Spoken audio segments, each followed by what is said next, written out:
ሕይወትህን ተደሰትባት በዶክተር ሙሐመድ።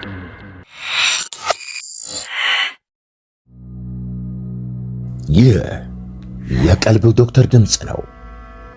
አልሐምዱሊላህ። ታካሚዎቻችን የሚድኑ በእኛ ኃይል እንዳይመስሎት፣ በአላህ ኃይል ብቻና ብቻ ነው። ከቀልብ ዶክተር ዓላማ ውስጥ የአላህን ተአምር ማንገስ ዋነኛው ነው። በየጊዜው በቀልብ ዶክተር ታክመው መዳናቸውን ማመን እስከሚያቀታቸው ሲቃይ የተናነቃቸው ሲገልጹ የአላህ ተአምር ምን ያህል የገዘፈና ግልጽ እንደሆነ ያሳየናል። ከህመም ወደ ጤነኝነት፣ ከጭንቀት ወደ ደስታ፣ ከጨለማ ወደ ብርሃን፣ ካላሰቡበት ወደ ስኬት የደረሱት በአላህ ተአምር ቢሆን እንጂ። ልብ ለአላህ እጅ የሰጠና የተናነሰ ሲሆን ግልጽ ይሆናል። አላህም እንዲህ ይለናል፣ አላህን ትገነዘቡና በእርሱ ታምኑ ዘንድ በችሎታው ላይ ያስረጅ የሆኑ ግልጽ ተአምራቶችን ያሳያቸዋል። አልበቀራ። ኑ ባላህ ቃል ያላህን ተአምር እናግስ። ሕክምና ማግኘት ሲፈልጉ ይሄንን ሊንክ ይጫኑ።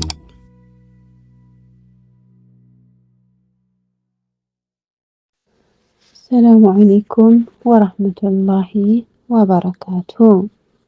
ውድና የተከበራችሁ የቀልብ ዶክተር ቤተሰቦቻችን እንደምን ከረማችሁ? በያላችሁበት የአላህ እዝነት፣ ረህመት፣ ጥበቃው አይለያችሁ ያልኩኝ ይህ ዘወትር ማክሰኞ የምናቀርብላችሁ ከዶክተር ሙሐመድ ቢን አብዱራህማን መጣጥፍ ላይ የተወሰደ ምርጥ ትምህርት ነው። ሕይወትህን ተደሰትባት ክፍል 17። ትክክለኛውን ርዕስ ምረጥ። ከባለፈው ርዕስ የሚቀጥለው ሰዎችን እንዴት እናናግራለን፣ ስለምን እናናግራለን የሚለው ርዕስ ጉዳይ ነው። አንድ ሰው ከሌላኛው ጋር ሲወያይ ተስማሚ የሆኑ ርዕሶችን መምረጥ አለበት። ለወጣቶች የሚመረጠው ርዕስ ለአዛውንቶች ከሚመረጠው ርዕስ የተለየ መሆን አለበት። ከተማረ ሰው ጋር የሚደረግ ውይይት ካልተማረው ጋር አንድ አይነት መሆን የለበትም። በተመሳሳይ ለሚስቶቻችን የምንጠቀማቸው ቃላት ከእህቶቻችን ጋር ከምንጠቀማቸው የተለዩ መሆን አለባቸው። ይህ ማለት ለእያንዳንዱ ሰው ሙሉ በሙሉ የተለያየ ርዕስ ይሆን ማለት አይደለም። ለእህት የሚነገር ጉዳይ ለሚስት አይነገርም። ለወጣት የሚነገር ጉዳይ ለአዛውንት አይነገርም ማለት አይደለም። ታሪኩን የምንናገርበት መንገድ ይለያያል። ለምሳሌ ያህል አንድ ወጣት አያቱን ሊዘይሩ ለመጡ ከ70 ዓመት በላይ ለሆናቸው ሰዎች ከጓደኞቹ ጋር የባህር ዳርቻ ላይ እንዴት እንደተዝናና ወይም ጓደኛው እንዴት ጥሩ እግር ኳስ ተጫዋች እንደሆነ እያወራ ቢስቅና ቢቀልድ ተገቢ ነው? በጭራሽ ተገቢ አይደለም። በተመሳሳይ ለህፃናት ባል ሚስቱን እንዴት መያዝ እንዳለበት አናወራቸውም። ስለዚህ የሚፈልጉትን ርዕስ መምረጥ ሰዎችን ከመሳቢያ ዘዴዎች አንዱ ነው። ለምሳሌ ጎበዝ ልጅ ያለው አባት ካለ ስለ ልጁ ሁኔታ እንጠይቀው ግድ ነው። ምክንያቱም አባት በልጁ ስለሚኮራና ስለ ጉዳዩ ማውራት ስለሚወድ። በተመሳሳይ አንድ በቅርቡ ሱቅ ከፍቶ ጥሩ እንቅስቃሴ እያደረገ ያለን ሰው ስለ ሱቁና ስለ ደንበኞቹ መጠየቅ ያስፈልጋል። ምክንያቱም ሰውየውን ያስደስተዋል። ነብዩ አለይሂ ሰላቱ ወሰላም ይህን ጉዳይ ከግንዛቤ የሚያስገቡ ሰው ነበሩ። በመሆኑም ለወጣቶች የሚናገሩት ለአዛውንቶች ከሚናገሩት የተለየ ነው። ለህፃናት የሚናገሩት ለሌሎች ከሚናገሩት የተለየ ነበር። ጃቢር ኢብኑ አብደላህ ታላቁ ሰሃባ ነበር። ኡሁድ ጦርነት ላይ አባቱ ተገደለ። 9 እህቶችን ይዞ ብቻውን ቀረ። አባቱ ብዙ ዕዳ ነበረበት። ሁሉ ኃላፊነት በለግላጋ ወጣት ትከሻ ላይ ወደቀ። በመሆኑም ጃቢር ዘወትር ስለ እህቶቹና ጧት ማታ ስለሚጨቃጨቁ አበዳሪዎቹ ዕዳ ያስባል። ይጨነቃል። ጃቢር በዛት አልሪቃ ዘመቻ ወቅት ከነብዩ ሰለላሁ ዐለይሂ ወሰለም ጋር ተጓዘ።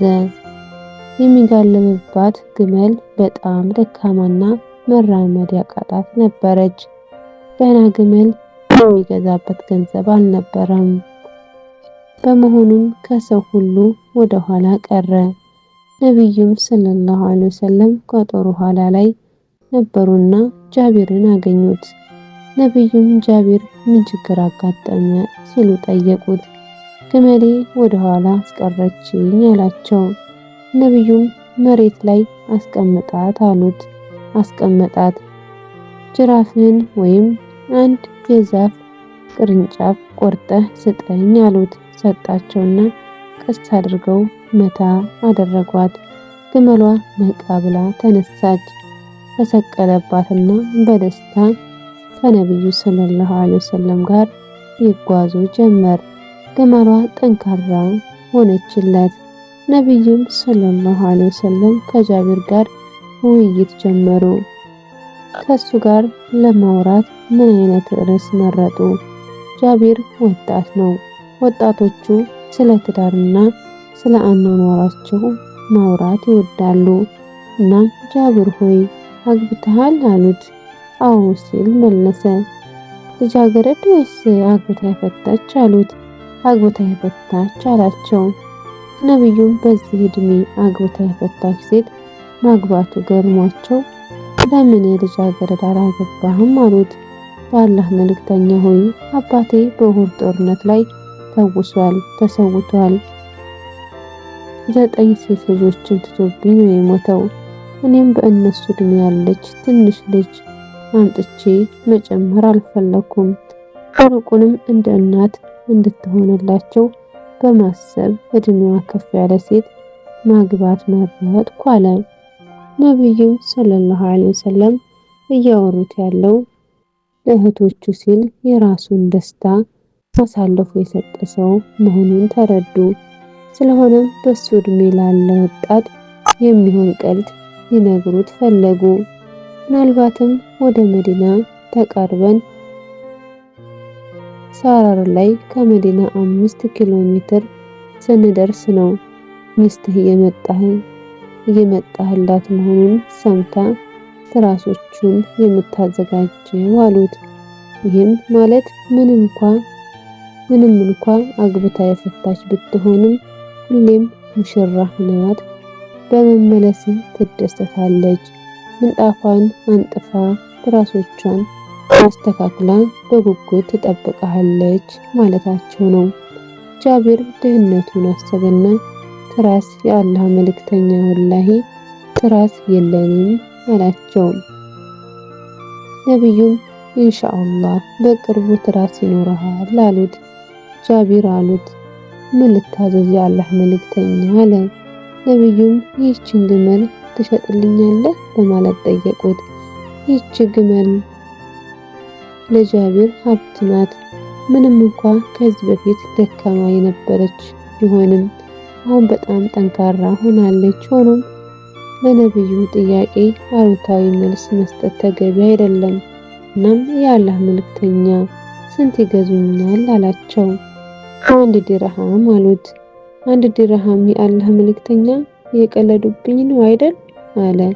ነብዩም 2 ዲርሃም አሉ። አሁንም እየቀለዱብኝ ነው የአላህ መልእክተኛ አላቸው። የአንድ ወቄት ወርቅ ዋጋ ወይም 40 ዲርሃም እስኪደርስ ድረስ ዋጋውን እየጨመሩ ሄዱ።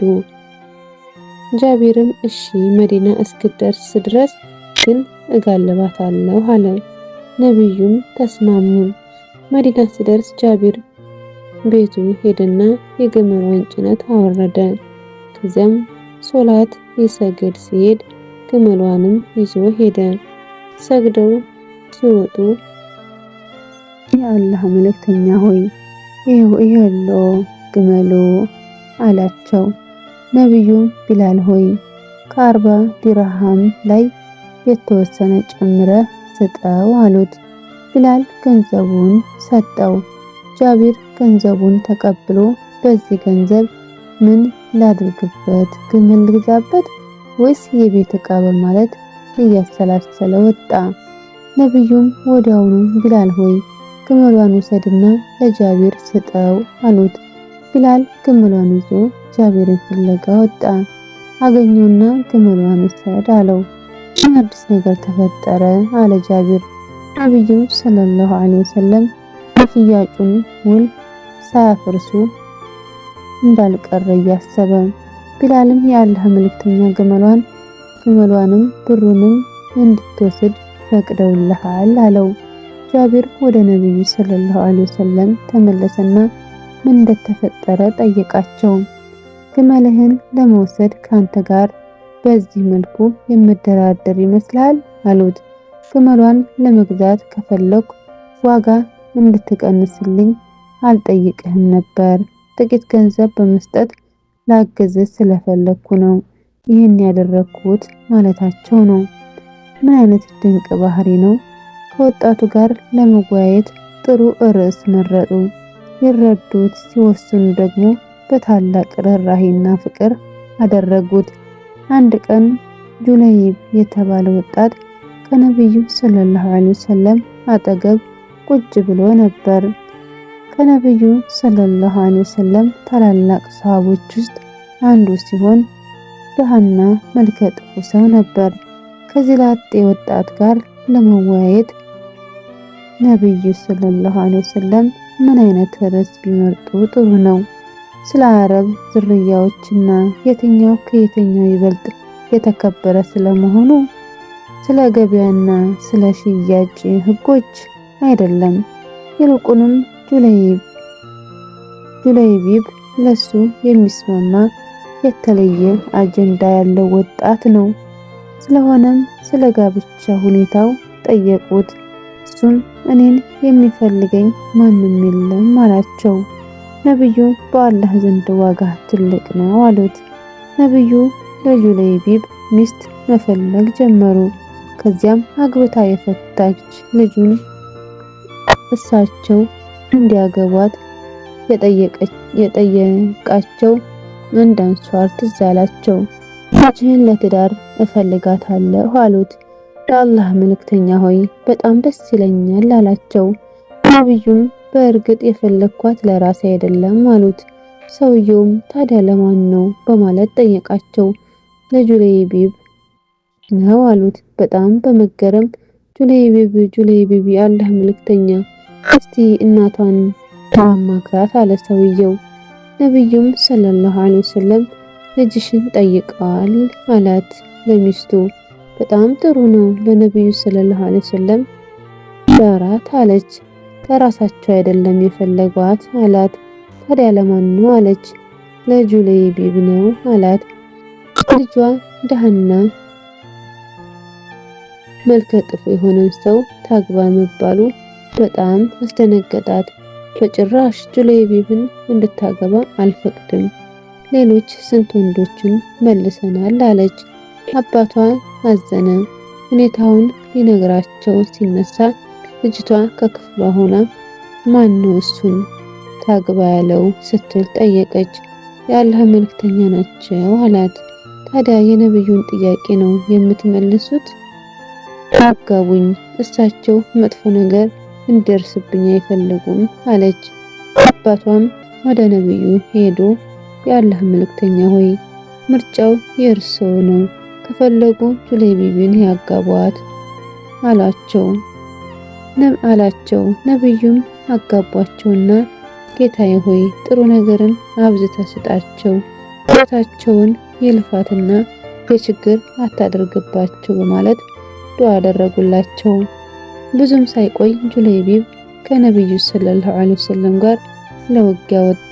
ከውጊያው በኋላ ነብዩ ማን ተሰዋ በማለት ጠየቁ።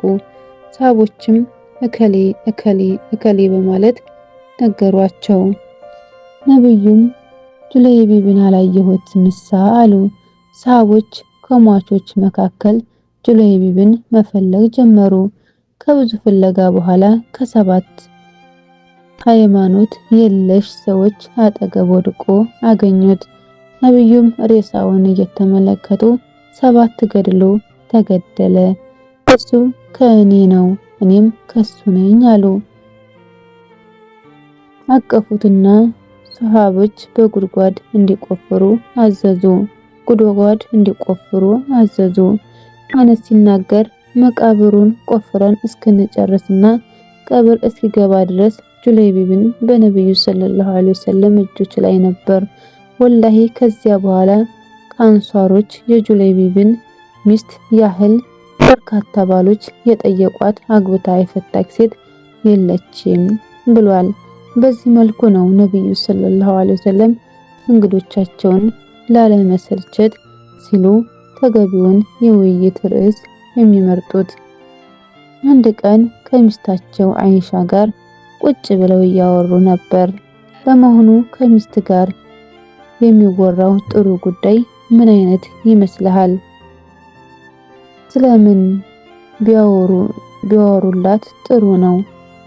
ስለ ሮም መከፈትና በውጊያ ላይ ስለተጠቀሙት የጦር መሳሪያ አላወሩም። ምክንያቱም እሷ አቡበክርን አይደለችም። ስለ ድሃ ሙስሊሞችና ስለ ፍላጎቶቻቸው አላወሩም። እሷ ዑስማንን አይደለችም። ይልቁንም በኔ መቼ እንደተደሰትሽና መቼ እንደተቆጣሽ አውቃለሁ ነበር ያሏት። እንዴት አለቻቸው። ስትደሰቺ በመሐመድ ጌታ ይሁንብኝ ብለሽ ትምያለሽ፣ ስትቆጭ ደግሞ በኢብራሂም ጌታ ይሁንብኝ ትያለሽ አሏት። አዎ አለችና ወላሂ አላህ መልእክተኛ ከእርስዎ ስም ግን የሚበልጥብኝ የለም አለቻቸው። በአሁኑ ወቅት እነዚህን ነጥቦች ከግንዛቤ እናስገባለን። አንድ አመለካከት፣ ሰዎች እንዲወራላቸው ስለሚፈልጉት ጉዳይ እንጂ አንተ ማውራት ስለምትፈልገው ጉዳይ አታውራ። ህይወትን ተደሰትባት ክፍል 17 የሚመስል ነበር።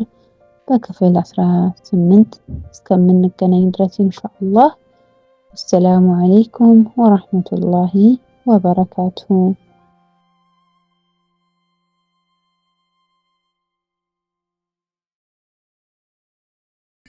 እንኳን ወደ ትክክለኛው የአፍያ መንደር በሰላም መጡ።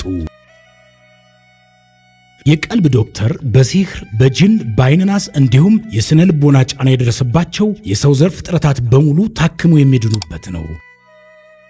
ህክምናው በቁርአን፣ ህክምናው በአስካሮች፣ ህክምናው በዱዓዎች በሰደቃ የሚካሄድ ሲሆን ነብያዊ ሱናን በተመረኮዙ እጅግ ጥበብና ዕውቀትን ባካበቱ የሩቃ ዶክተሮች ይታከማሉ። እወቁ፣ ህክምናው ሸሪዓዊ ብቻ ነው። አያምልጦት፣ እድሉን ይጠቀሙ። ባሉበት ሆነው ራስዎን ያክሙ። ህክምና ማግኘት ሲፈልጉ ተከታዩን ሊንክ ይጫኑ።